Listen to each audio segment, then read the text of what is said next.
Whether you are separated or together, experiencing conflict is a normal element of all relationships.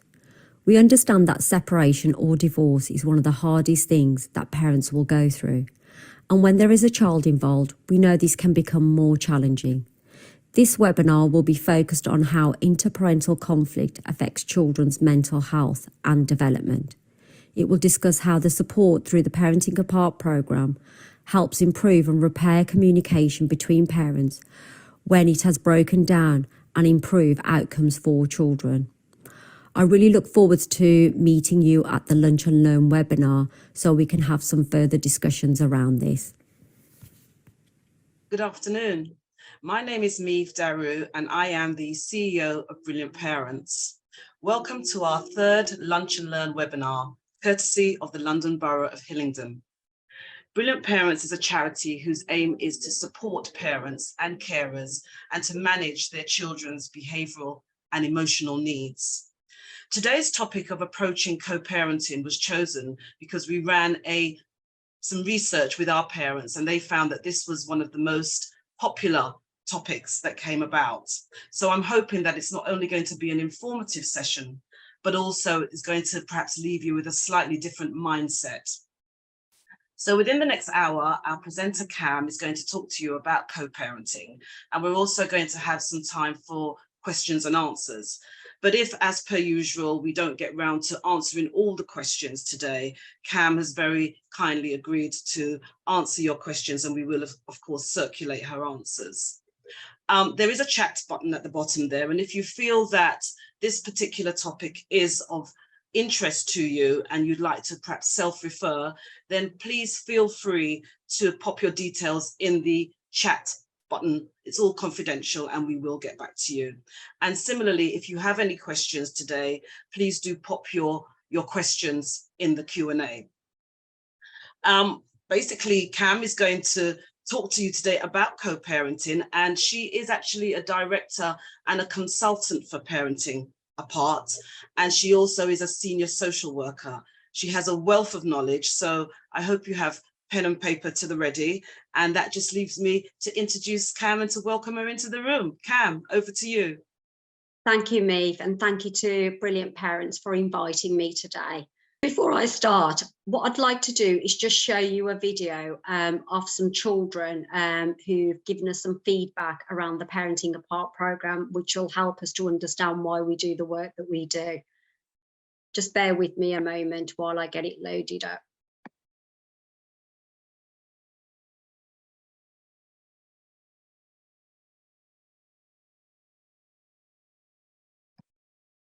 If you really love me, then you'll do everything to support what's best for me. You are my parents, my mummy and daddy. Now that you, my mummy and daddy, no longer live together, this also means I no longer live with you both. Please remember this is a massive change for me too, and without any choice. If you really love me, please help me to understand what's happening and what will happen. Please reassure me at all times. If you really love me, then you at least care for what I love, and I love you both. If you really love me, you want to give me the opportunity of having positive parents that allows me to have quality time with you both. You will take the time to communicate about me and plan the schedule, including holidays for you and I, so I can enjoy my life between two homes. If you really love me, you will never want to cause me unintentional harm, let alone emotional harm. You will give me the childhood to cherish, grow, and develop in. If you really love me, please make sure that you can lead the way and I can learn from it. If you really feel you can't talk to each other, then please get help. Show me that I'm important enough for you to get support to communicate together and plan my childhood between two homes. If you really love me, make time to show me that you do by talking about me to each other and supporting my life living between you both. It is your responsibility as my parents to demonstrate to me that you can organise and support a stable, secure routine for me, which you can both offer me in both of my homes. Remember, I am the one going back and forth, not you. If you really love me, you want me to form and have good relationships with family, friends, and extended family members. You will both need to lead by example. Why would you ask me to do something that you are not prepared to do yourselves? If you really love me, you will want to give me as many tools in my toolbox as possible. Even when things go wrong, you should show me how to make things better. This is crucial to support my emotional health now and into my adult life. If you really love me, you will allow me to share my experiences, time, and relationship with you both and other members of my family when I return to your care. If you really love me, make time to sit together and have a coffee and discuss me. This will ensure that I have lots of memories and a loving childhood, and this is crucial to support me through transitions of care from one home to another. Don't make me a latchkey kid where a man handed over on the roadside or on a doorstep. Remember that I have feelings and I'm a human being, not an object. Hi. That video always evokes some memories for parents, so I hope it didn't upset anyone too much. But I thought we'd start off by just giving you some understanding about why we do the work that we do. This particular study identified that when parental separation takes place, children often have an increase in their emotional problems, and it automatically creates some behavioural dysregulation, especially for children between the ages of 7 and 14. And what we have identified that a lot of parents who are going through divorce or separation, this is normally sort of the age range that children will experience this. This further study from Mooney also further identified that if we want separation to become a less difficult process for children, what it evidenced was that positive adjustment to family breakdown has to be achieved. And that means parents have to be in good mental health, there's low parental conflict in the relationship, there's a co-parenting relationship post-separation, and also the quality of the relationship between the parent and the non-resident parent is not interrupted. And what we often find, a lot of those features take place when it comes to divorce and separation. So just want to kind of tell you a little bit about how interparental conflict puts impacts on children. So it places children at risk of having problems with school and learning, that begin to develop negative peer relationships with others. It impacts on their physical, mental health. It increases misuse of other drugs and alcohol, mental health, and also well-being. But also it affects their long-term outcomes, such as future relationship chances, academic, they often struggle at school. There's low their employability when they've left school, so it leads into adulthood. And also there's also research that indicates that there's higher interpersonal violence and depression and anxiety. So some of the things that we've begun to identify is that whilst we've been offering the Parenting Apart programme, one of the reports that highlighted that the programme should have been offered as a first resort rather than a last resort. And what we need to do is engage with parents at the very earliest opportunity, because one of the things that the programme has begun to evidence is that children continue to have a positive relationship with their parents, creates a more stable home environment across the two homes, but also it significantly reduces the emotional and behavioural regulations of children when it comes to home, school, leisure, and also friendships. The other studies that we've identified through our programme is that it also improves outcomes for parents, because it can be quite a distressing time for parents when they're going through divorce and separation. But ultimately, what we've identified through the programme, it gives parents back some control and responsibility about their children. They make the decisions. It improves parental communication between the parents, but ultimately it reduces the parental stress and anxiety around co-parenting with another parent.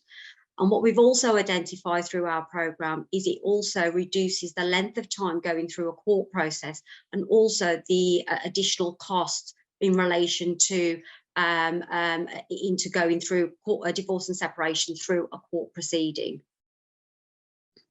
The ethos of the programme is really focusing the parent's mind on on the child. And what we try to do is help parents think about what is needed for their children. So galvanizing them to work from a place where the child becomes the first and center, and prioritizing their children's emotional and psychological needs, and supporting them both to communicate together. We take a 7-step approach. So before a parent can enter into our program, what we do is we undertake a risk assessment, because it's really important for us to understand if there's any safeguarding concerns. What we then do is we go into the discovering and positioning, and that is an individual meeting with each parent so we can understand what the situation is, because most often parents are married to their own story.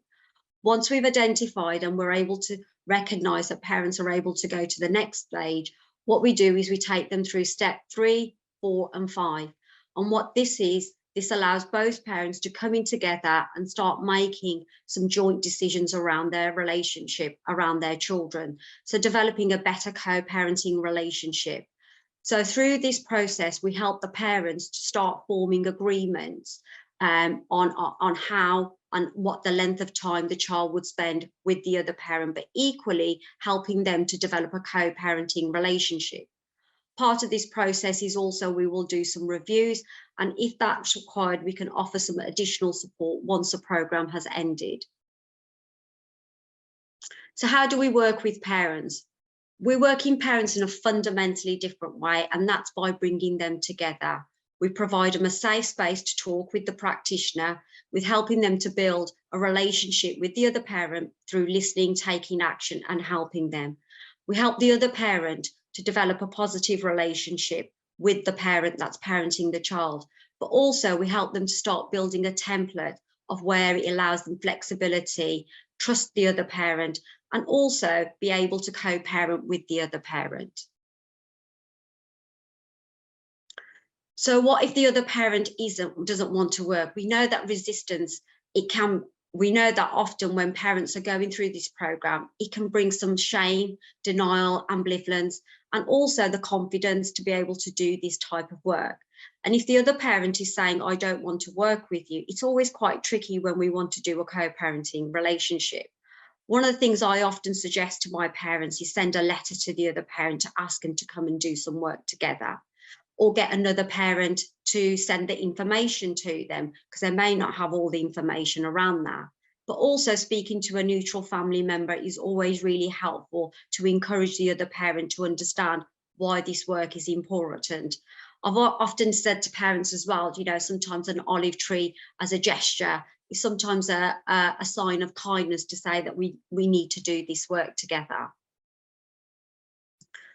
So I just want to tell you a little bit about the programme and why we do the work that we do. When we're working with parents, we don't see the parenting as a part, we see that parenting as together. So through the programme, what we try to do is we support parents to think about where their child is at and acknowledge the wishes and feelings of that child and why that child might be resistant, but equally why that child might be struggling at the moment. We get each parent to think about their positive participation. You know, often parents will say, well, I'm supporting the contact, or I want to support the contact. Both parents have to be both physically and emotionally available so that their child can begin to think about the other parent. Accessibility to each parent is really important as well if we want parents to have a positive relationship with their children. But also what we do is we help our parents to attune to the child's needs. What are the children communicating both verbally and non-verbally, and what does that look like? So we can talk with the parents to think about what kind of response do they need to give to their children? How do they create joint narratives to help that child to start trusting the parents' relationship and have a safe and secure relationship across the two homes with both adults? One of the things that's really important as part of that work is around age development. And what we do is we help our parents to think about those early stages of that child development and what did that look like when it came to the parental relationship. And it's really important for us to support our children to think about their developmental stages, because it can be really confusing, especially if we've got little ones.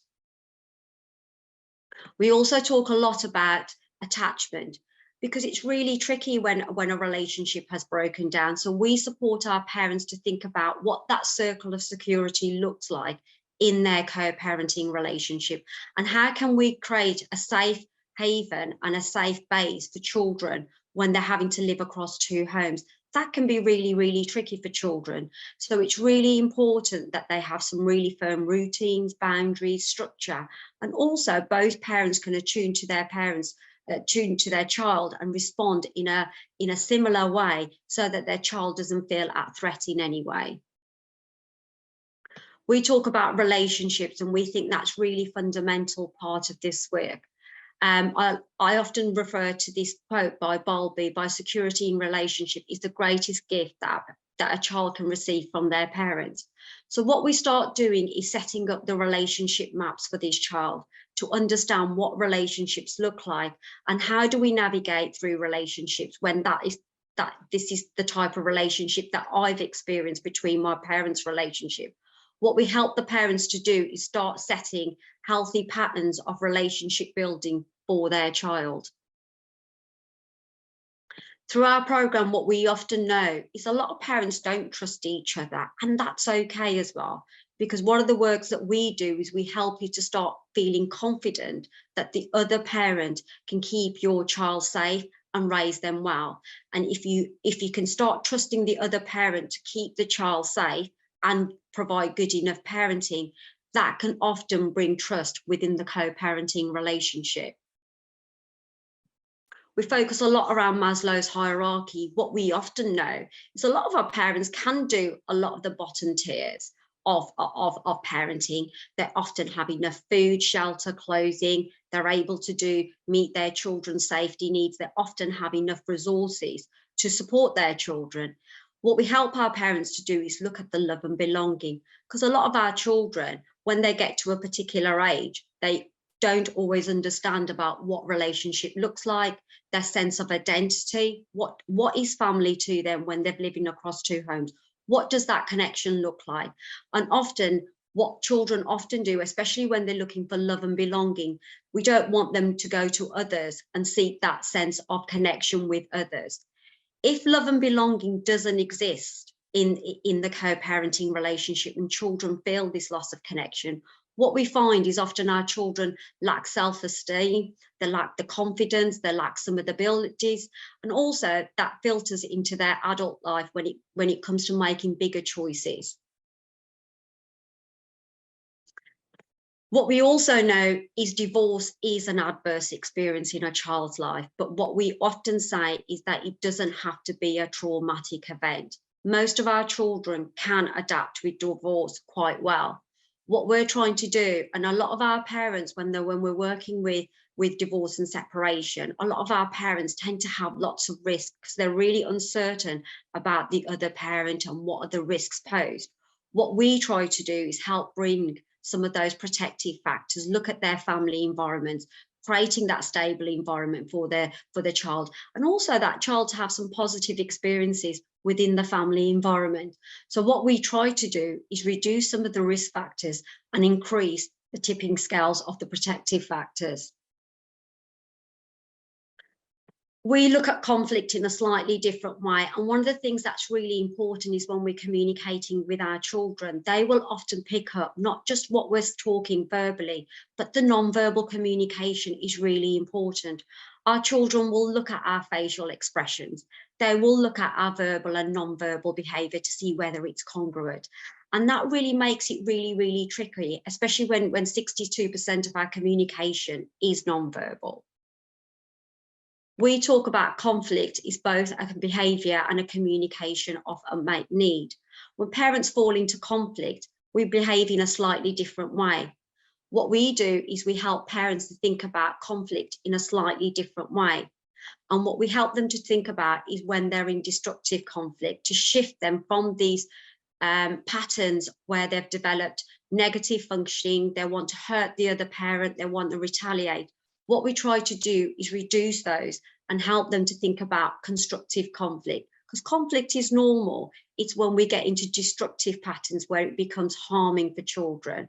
Most of our parents can be quite constructive with each other. And most of our parents do have the ability to be able to talk to the other parent. It's just that they've fallen into this pattern. So we help them to shift away from that. I just want to tell you a little bit about some of the emotional and physiological harms to children when they're growing up in this. Children who experience frequent and intense conflict will often feel unconfident and lack self-assurance. They will struggle to control their emotions. They will have difficulty making and maintaining relationships. And they may also act in inappropriate ways in accordance to their ages. What we do is we help the parents to think about the voice of the child. And this is really important. And what we do is we help the parents to think about what would their children's wishes would be if they would work together? What would that look like? What would their worries be if their parents were not working together? But also, how does that impact on their emotional well-being and also their mental health? We do this through helping our parents to mentalize it from the child's perspective. And that's always quite tricky for our parents because they're in this midst of destructive conflict. So what we try to do is get our parents to think about ways of what that child is likely to experience and really getting them to think about what loss and separation would look like as a first experience for them and what can they do.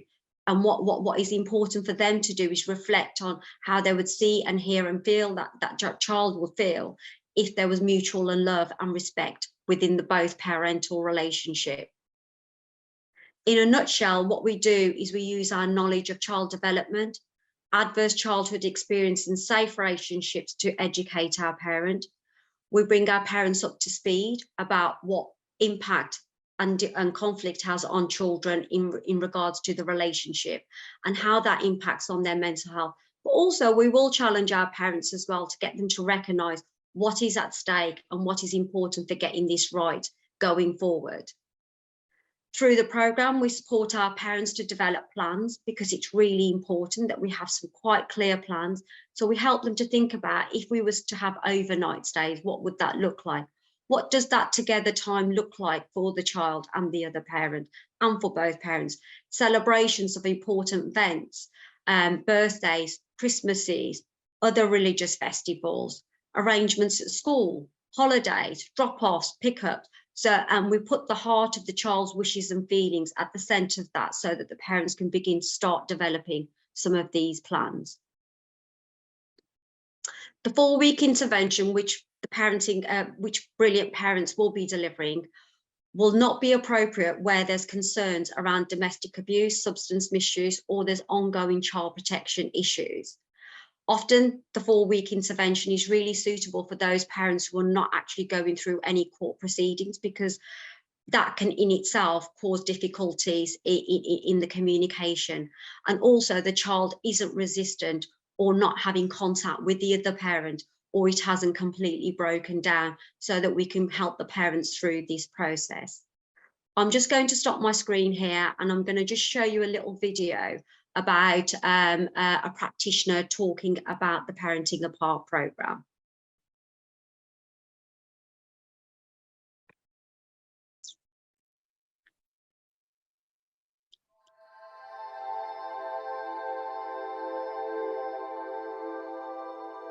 Children are at the very heart of everything that we do, and we're really passionate about giving the children a voice. Separation and family breakdown is absolutely hideous for anybody that's gone through it, and it's very much parents are sort of pitted against one another and they have to fight it out, and it's a really, really negative, very damaging process. And at the end of that, you often have two people who can't communicate with each other at all, but unfortunately in between them are these children or their child, and that we know that parents' children are the most important thing to them, and that's where we want to help them both to get things better and to give them the courage and support and strength to come together, build up that communication so that they can make things right for their children, which all parents ultimately want to do. We know how hard that is, and the last thing that they want to do is to come together and communicate, because it's really difficult, and we really get that.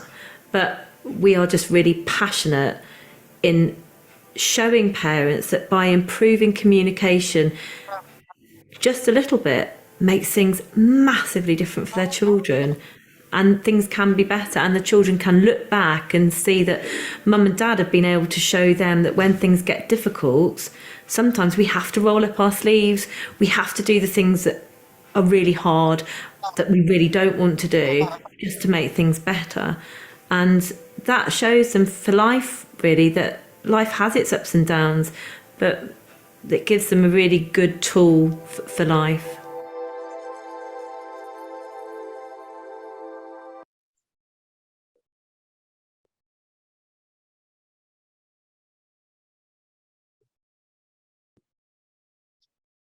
Lovely. Thank you so much, Cam. That was, just as I thought, really, really informative. Picked up on a couple of things that you said. The increase in emotional problems, particularly around ages 7 to 14, I thought was really interesting. And that, of course, we know that early support is best to reduce children's emotional problems. So the earlier we can get in, the better. Also picked up, the difference between the destructive and constructive conflict. Of course, we all have conflict, but looking at it from that point of view, I found was really interesting. And, how many of us do spend the time to look at conflict from the point of view of the child? So again, I thought that was really, really, really interesting. I'd now like to ask Sarah to come in. I think we've had some questions come in, Sarah. Hello, thanks, Maeve. Hi, Cam. So a couple of questions that have come through. How do you respond in a situation where you want to co-parent but feel threatened by the narcissistic abuse you received from your ex-partner? Thank you, Sarah. I mean, that's quite a common question that we're asked around this, because obviously, it's difficult when you're parenting with a parent where you think there's narcissistic traits. What we advise is that actually it's even more so important in those scenarios where you have very firm boundaries around your communication, especially when you're feeling under threat. So having some very firm boundaries, having a way to communicate with each other, having a template for that makes it a lot easier, so you know when to communicate with that parent, what information you need to communicate with that parent. And also it prevents you from having emotional responses to that other parent as well. But one of the things that we often say is you can't always control the behavior of others, but what we can do is control the behavior of ourselves and what information we provide to that parent. So as long as you keep that parent in the loop with all the information that they need for the child, I think that kind of reduces some of those threatening behaviors from the other parent. I hope that's helpful. Thank you, that makes sense. And what is the difference between mediation and Parenting Apart, the Parenting Apart programme? Okay, well, the Parenting Apart programme isn't mediation. We're a structured intervention where we offer support to parents. So in mediation, not always, it's often the parents have to come together and make a decision. What we do is we advise parents on approaches, suggestions, we give ideas, we help parents think about what is child development, what is attachment, what is relationships, which is slightly different to what mediation does. Lovely, thank you. I feel uncomfortable meeting my ex-partner face-to-face. Any advice? And it's tricky when you've not met your ex-partner for some time and you've not spoken to them, you're not really sure how to do that, and it can be tricky in that. So offering the programme virtually has been really helpful. I mean, we've been doing that over the last 24 months, really, especially since the pandemic. And what we found is actually it's reduced any sort of anxious feelings that the parent might be experiencing, and really start setting a platform of how they start building their co-parenting relationship as well. And what we find is once they've started talking with each other virtually, it makes it so much easier when we're going to meet them physically. Thank you. My ex-partner has not cared for the child as there has been a large gap since they met with the child. Well, that is quite common when, especially when a divorce and separation has taken place, or the other parent hasn't been able to co-parent with yourselves. And that's why it's even more so important for you both to sit down together and have a conversation so that the other parent can understand what the child's needs are. What does that look like when it comes to the developmental stage? And actually, how can they support that child when it comes to their general care needs as well? So having those conversations together can fill in some of those gaps for that parent, but also for that parent to start beginning to think about what kind of parenting is needed for that child. Okay. And my ex-partner has a new family. And that is also tricky as well. So actually, a lot of our parents will say, well, you know, they can have contact with mom and dad, but I don't want them to have a relationship with the new partner. What I often say to a lot of my parents is never to introduce a new partner to the child until your relationship is safe and secure. Because what that does, it really confuses the child in the midst of the new relationship. And once the parent has developed a positive relationship with their child, then it's for both parents to talk together when they introduce new partners or new family members, so that we can start building a narrative for that child, and also for that child to think that just because my mom and dad are part of a new family doesn't mean that they don't love me. It just means it's going to be slightly different. And how do I access the service? Well, I'm going to let Meave explain a little bit about how you access the service with Brilliant Parents. There will be some information at the end for that one. Yeah. Oh. Questions in the chat. Somebody says, I may have got this wrong, but can you explain why it would be difficult for you to take on a matter where court proceedings are already afoot? It seems to me that your assistance is required quite considerably to assist in a better and mediated settlement of the issues involved. Where court proceedings are taking place, it's really, families need more intensive support around that. So we often offer longer interventions in relation to that. So that's normally an 8-week intervention or a 12-week intervention. And often the courts will seek evidence around the communication as well. It's more of an assessment and an intervention. So what we feel that actually offering the support as an early help is really important. Brilliant Parents have been trained to do the 4-week intervention as an early help in Hillingdon. And I think it's really important that we can support families at the earliest opportunity. Where we've got court proceedings, like I said, these are more complex cases that require more specialist type of service. We do offer that individually through the Parenting Apart programme, but not through this arena. I hope that's helpful. Thank you. Okay, another person has asked, my ex continues to voice new allegations against me and often calls the police with false information. How should I deal with it?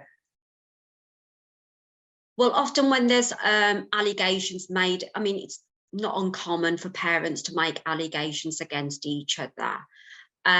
What I would often suggest is that when allegations are being made, those have to be investigated by the court or through children's services and also the police. What I would do is obviously get your evidence, because that's what you would need, that these allegations are not of the harm that's going to cause to your child. But equally, you would need to make contact with a local provider, such as children's services or the police, to find out what next course of action you need to take, or you would need to go through court. Thank you, Cam. And somebody's just sort of given some feedback in the chat just around when we were discussing communication and offering that where communication is difficult, one can choose communicating methods, you know, for example, emails, to avoid more direct communication like telephone calls and face-to-face conversations. I don't know if you want to add anything to that or just agree. Yeah, I think even if you can get some form of communication is really, really important. But obviously, sometimes you might have an emergency where you need to make contact with the other parent. So what I often say is that keep your communication frequent, you know, send some regular information to the other parent. And at least that way you can keep that communication going. It's when communication stops, that's when parents struggle, do you know what I mean? And then they're having to pick it up. So if your communication is regular, keep your communication factual, down to the point, rather than getting emotive in that conversation. Don't come across accusing or blaming. That can sometimes trigger the other parent. So as long as you're giving that other parent factual information, it's brilliant. Brilliant. Thanks again, Cam. Really appreciate all your expertise and sharing your knowledge here today. Okay, so I'm really glad to see that the majority of attendees today have found this more than good, and also agree that it has increased your understanding regarding the impact of interparental conflict on children.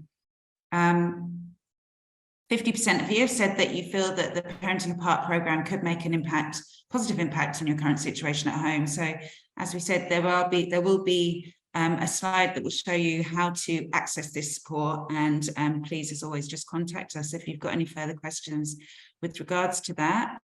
And thank you for attending. And we will, of course, be holding more webinars in the future. Details to follow. I'll hand back to Maeve. Thank you. Thank you, Sarah. And thank you, everybody that's spent your time today with us.